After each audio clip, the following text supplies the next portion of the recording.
Good afternoon, everybody. This is DeAndre again with another updated deck profile for Yu-Gi-Oh! 2018. I believe it's still June. Yes, it is. And this is my new updated Banish deck for the 2018 format. Okay.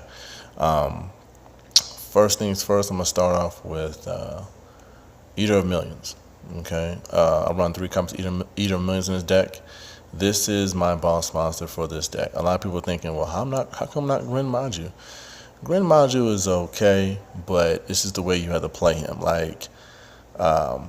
Because Eater Millions synergizes well with the deck, he's my boss monster. When I have him in hand, as well as Pot of Desires, Soul Absorption, I'll just banish off my whole extra deck. That's 15 cards right there. That's 7,500 life points. Then I'll play Pot. That's 10 more cards. So that's 15 plus 10. Puts him at 2,500 off the bat. Plus, he has a trigger effect. Every time you battle him, he banishes 1 card face down, and he gains 100 attack for that too. So easily he can just go up if your opponent allows him. But they're gonna be focused on him so much, they're not gonna pay attention to nothing else. But he's my boss. Okay. Second, 3 copies of Grin Maju de Isa. I love this card because as I'm filling up my banish pile, nobody's paying attention to that, and they're expecting it, but they're not expecting it because they're so focused on him. So when I get him, I usually special summon him, and then I normal set him. So then if I have, let's say I end up having 20 cards or whatever, or 20 times 400 is 8,000 attack. So they'll run into him, and they'll sometimes either OTK themselves or take about at least a good 5,000 damage and off of 1 attack. And I'll just leave him set. So he'll just be like for defense. But yeah, he's my last resort clutch play right there. Next, I got DD Warrior Lady. I run her at 2. She brought the deck together. When I was trying to finish up the deck and I was like, what am I missing? What am I missing? What am I missing? I searched her up and I tested her in the deck, and she is perfect, absolutely perfect in this deck. She doesn't target. That's the beautiful thing about it. It states that after damage calculation, when this card battles an opponent's monster, you can banish that monster, also banish this card. So even if I was facing a big monster, I could either put her face down or I could have her attack and I just take the damage. I don't mind taking the damage because I'm gaining a crap ton of life points. So I don't mind taking the damage just to banish that person's monster off. So I love that automatically by itself. Okay. Plus she's a light and she's level 4. So if I had 2 4s, I will link into Utopia or the Lightning, last minute resort, but I rarely do that. So that's just in case anything.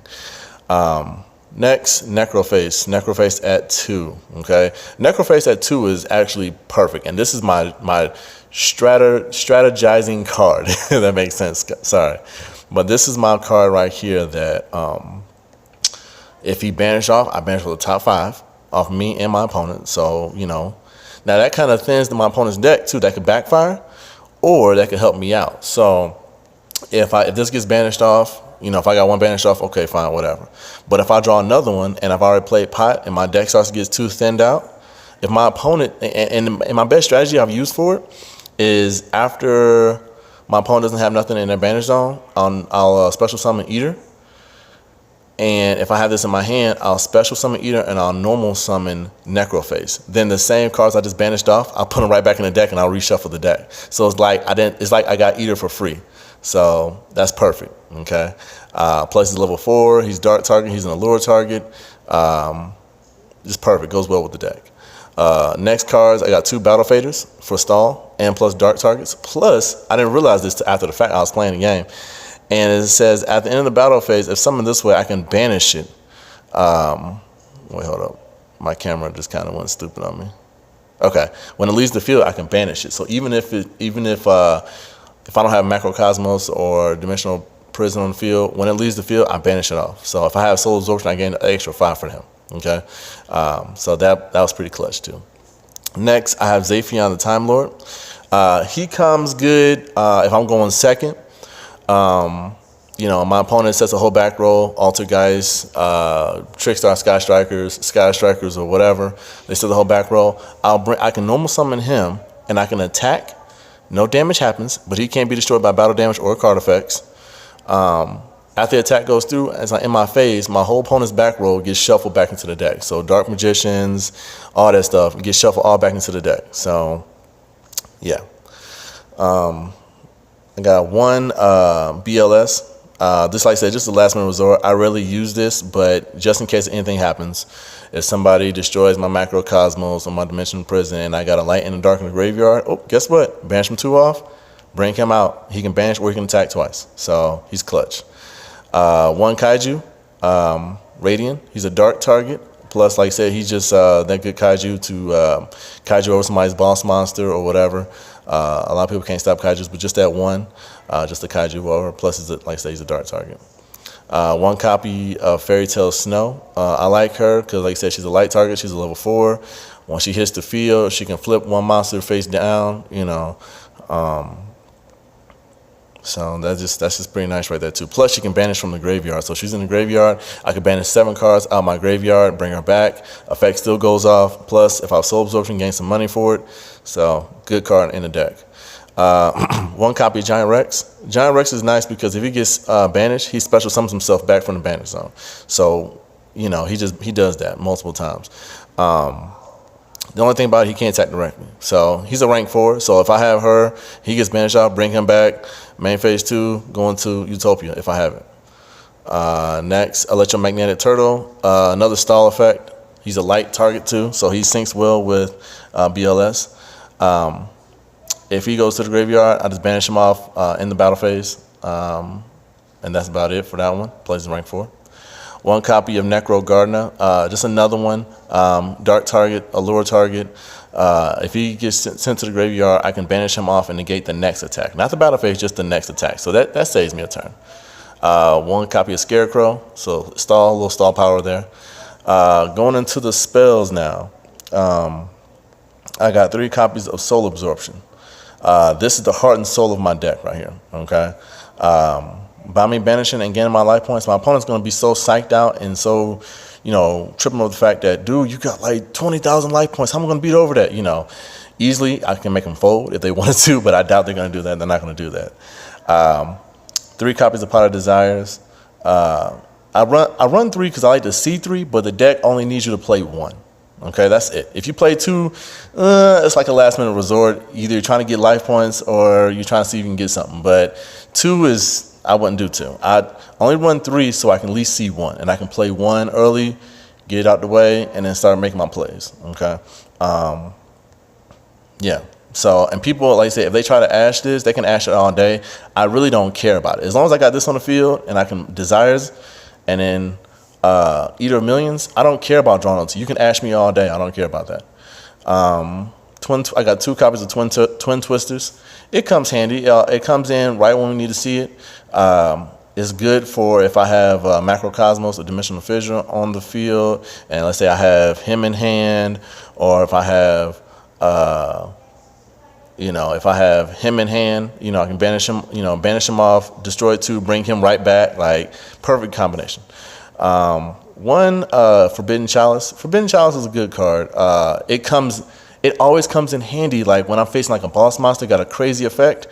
I just draw into it all the time. Even after Desires is out there, I draw into it all the time when I need it. And so I'll set it, they'll attack, or they'll try to go, like one guy tried to do a alternative White Dragon on me, effect to pop my Eater, and I Forbidden Chaliced it, and so negates the effects. And he was kind of mad about that, but hey, cool. One copy of Regeki. Regeki, same way too. It comes in handy when I need it. I don't expect this card to always go through, but hey, if it does, hey, good job. One copy of Dimensional Fissure. This is one of my cards too, but my opponent is going to focus on this more than anything else, so they're going to try to take this out as fast as possible. Not worried about that though. Allure of Darkness, 1 copy. Just a little draw power there. Going to the traps, 2 strikes. I like strike because, like I said, going second, if my opponent tries to, say, oh, I got to figure out a way to get rid of his Eater, try special summon. Since I make a crap ton of life points, and the way the new rules are set up and the new time rules, people don't play this because of the time rules, and they don't want to be like, oh, I'll play strike, and then the judge calls time, and they're looking stupid. Like, I don't have to worry about that because I gain my life points, so I don't mind playing that. Dimension Prison. I like this card a lot. Just like I said, it says target, but a lot of people nowadays, they're playing cards that doesn't say that it doesn't target. Like, so they forget about the old cards, so they got it. So I banish it off. 2 copies of 7 Tools of the Bandit.